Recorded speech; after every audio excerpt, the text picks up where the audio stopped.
Halo Sobat Prima Plastindo. Dalam video kali ini, kita akan membahas keadaan pasar PP dan PE di Asia menjelang tutup tahun 2020 ini. Apakah trennya akan terus menanjak? Apa yang membuat harga bahan baku PP dan PE terus meningkat? Dan bagaimana keadaan di Indonesia sendiri? Kita akan bahas bersama dalam video ini, tapi sebelumnya, jangan lupa subscribe channel ini agar tidak ketinggalan berita terbaru seputar industri plastik.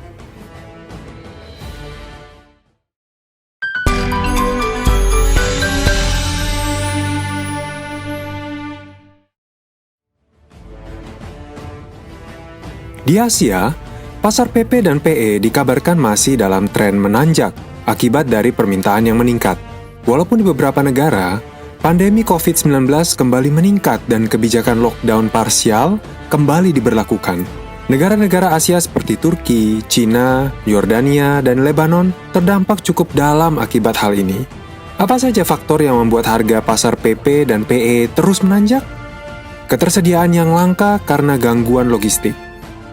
Masih seperti bulan-bulan sebelumnya, gangguan logistik menjadi alasan utama kelangkaan pasokan barang, termasuk PP dan PE. Terbatasnya aktivitas logistik terjadi di seluruh dunia, diakibatkan oleh kelangkaan kontainer kosong dan terbatasnya ruangan di kapal. Melambatnya sektor ekspor-impor akibat pandemi ini menekan banyak perusahaan logistik untuk mengurangi kegiatan demi menekan biaya untuk efisiensi.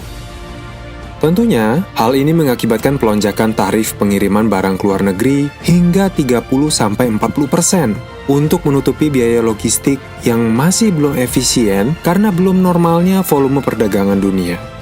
Maka tidak heran kalau masalah logistik ini masih mendorong kenaikan harga pasar PP dan PE di kawasan Asia termasuk Indonesia. Permintaan besar dari China. Keberhasilan China menanggulangi pandemi COVID-19 yang lebih awal daripada negara-negara lain telah mendorong industri dalam negerinya untuk beroperasi layaknya normal sekarang ini. Hal ini tentu saja menciptakan permintaan yang cukup besar terhadap bahan baku plastik, padahal ketersediaannya masih sangat terbatas. Tentu saja ini menyebabkan pelonjakan harga yang tinggi di pasar China. Harga rata-rata mingguan impor Homo PP Raffia berbasis CIF China dilaporkan mencapai level tertinggi selama 18 bulan belakangan ini. Harga spot PP juga naik 6% minggu lalu.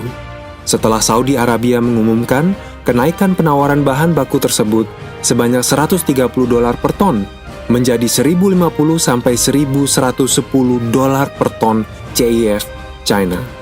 Harga PE juga masih dalam tren naik, dengan harga penawaran LDPE film yang naik $200 per ton ke angka $1.400 sampai $1.450 per ton, dan tercatat sebagai level kenaikan tertingginya sejak Mei 2015. Sedangkan untuk LDPE dan HDPE film, kenaikan harganya mencapai $80 sampai $100 per ton, sehingga membuat harga akhirnya menjadi $1.010 sampai $1.050 per ton, dan tercatat sebagai level tertingginya sejak Mei sampai Juli 2019. Di luar China, seperti di Yordania dan Lebanon, kenaikan harga penawaran PP dan PE juga masih terjadi, namun dalam level yang sedikit lebih rendah. Tentu, hal ini dikarenakan permintaan bahan baku yang masih rendah pula, akibat dari kegiatan produksi yang masih dibatasi dan kasus infeksi pandemi yang masih cukup tinggi. Banyak negara menghadapi situasi serupa. Namun, banyak yang berharap juga pembatasan ini akan segera berakhir menjelang Natal dan Tahun Baru, sehingga kondisi ekonomi dapat semakin membaik. Nampaknya, tren naik harga pasar PP dan PE masih akan meningkat, paling tidak di kuartal pertama 2021. Harga minyak dunia didorong angin segar vaksin. Harga minyak dunia dilaporkan naik 1-2% didorong oleh sentimen positif akan kesuksesan vaksin COVID-19.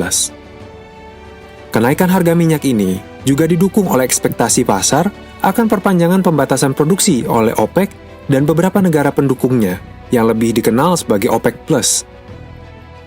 Harga minyak Brent naik ke angka $48.44 per barel, sedangkan harga minyak WTI naik ke angka $45.35 per barel per tanggal 8 Desember 2020. Kabar kesuksesan percobaan vaksin COVID-19 di berbagai belahan dunia membuat banyak pelaku pasar cukup yakin akan kembali normalnya industri tahun depan, sehingga mendorong permintaan bahan baku minyak mentah. Kenaikan harga minyak mentah sebagai bahan baku pembuatan biji plastik pun menjadi faktor kenaikan harga pasar PP dan PE di Asia. Pasar bahan baku PP dan PE di Indonesia juga mengalami keadaan yang kurang lebih sama dengan negara-negara lain di Asia. Pasokan PP dan PE dalam negeri Indonesia sekarang sudah sangat langka, dengan banyak supplier tidak memiliki pasokan siap kirim, dan pasokan impor juga masih terhalang dengan kendala logistik dan delivery yang tertunda hingga awal 2021. Dengan kondisi bahan baku original yang mengalami kelangkaan, membuat para pengguna bahan baku PP dan PE berbondong-bondong menggunakan bahan baku daur ulang yang berkualitas. Namun, harganya pun saat ini juga sangat variatif dan terbilang cukup mahal.